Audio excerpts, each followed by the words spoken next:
Good afternoon, chaps and chapesses.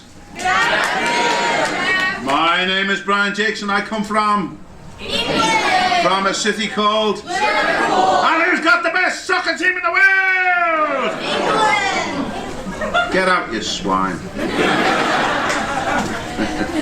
And I am here with my new book. What's my new book called? Eulalia. What did you say? the other night I was at a store and there was a little girl right on the front and I said, "What's my new book called?" And she went, "Hallelujah." Well, you said it. You said the name right, but you never said it right, and I'll tell you why. Because the name of that book is The War Cry of Bloodwrath Badger Lords of Salamandashland and the Fighting Hair Warriors of the Long Patrol. And when somebody asks you what's the name of that book, you say, "Eulalia!" Whack! Cut his head off and throw it in his face. Now then, also, I'm here for a very special reason, and that is my first book, which was called Redwall. Now, can anyone tell me how long ago it was published in America? 20 years. But we don't speak in years in Redwall, we speak in seasons. So, how many seasons is 20 years? 4 seasons. Come on, come on. 60 seasons. No, 180. Who said 80? You did, down there. Yeah? Did you say 80? What's your name? She said Amanda. Amanda. That was my name when I was a little girl. You didn't know that, did you? Yeah. And when I come to America, you know, they call me by a variety of names, as you've just heard the fellow. But the favourite one of the kids is Mr. Jack. Mr. Jacques.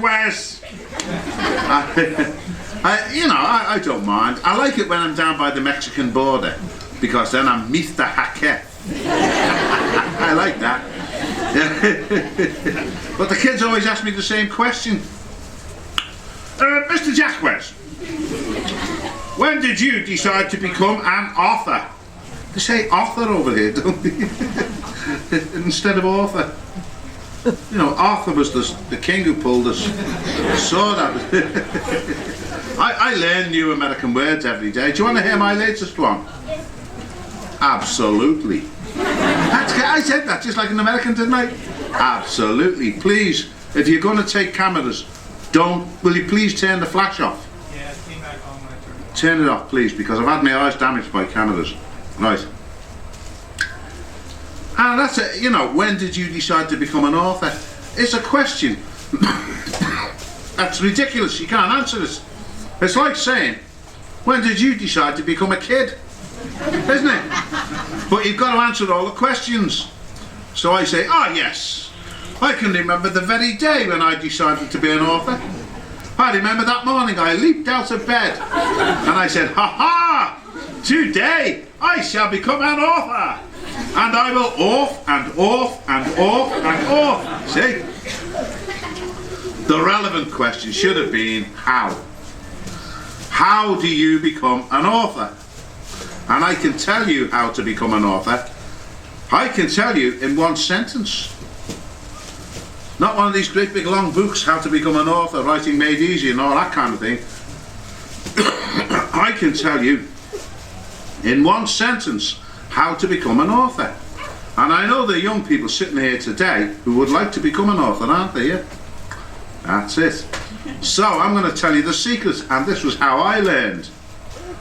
You can be an author if you learn to paint pictures with words. It's that simple. Paint pictures with words. See this? The artist painted a picture we can see. He uses brushes, canvases, easels, acrylics, all this stuff. But the author paints his picture with words. Now, you need a certain quality to be an author. If you want to be an author, you must have a very, very good imagination. Good old Charlie. An imagination, that's what you need. If you wish to become an author, you must have a very, very good imagination. If you wish to become an author, you must have a very, very good imagination. You were getting a bit worried then, weren't you? You were going, what's this baldy idiot going to do to me? Anyhow. And I know what a wonderful thing the imagination is. We all have an imagination, a God-given imagination, right? And we each have an imagination given to us by God, and that imagination is yours. It's nobody else's. It's yours to use, to do as you please with. And it can do wonderful things, the imagination. In your imagination, you can be anywhere, any place, at any time.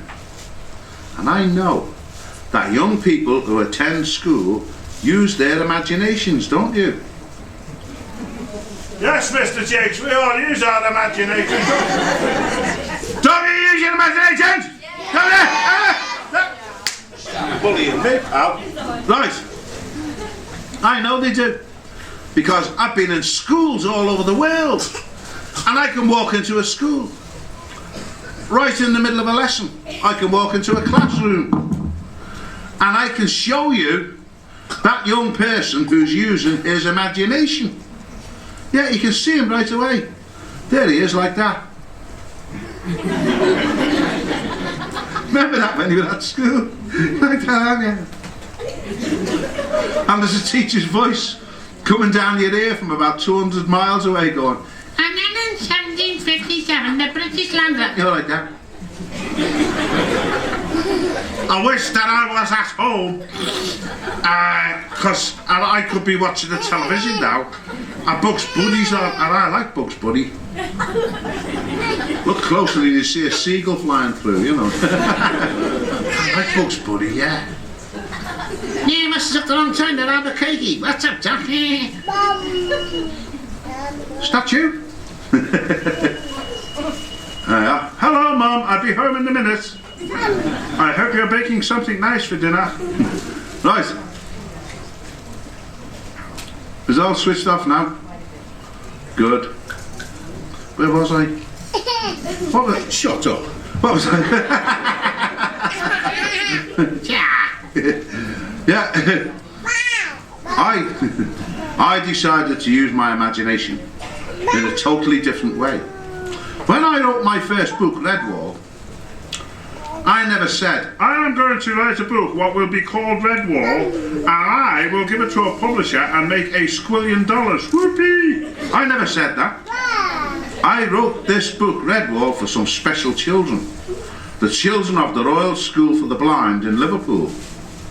So, my imagination and my pictures with words had to be very, very good, because they were going into the imagination of blind children. So I started to use my imagination. Now, where would I like to be?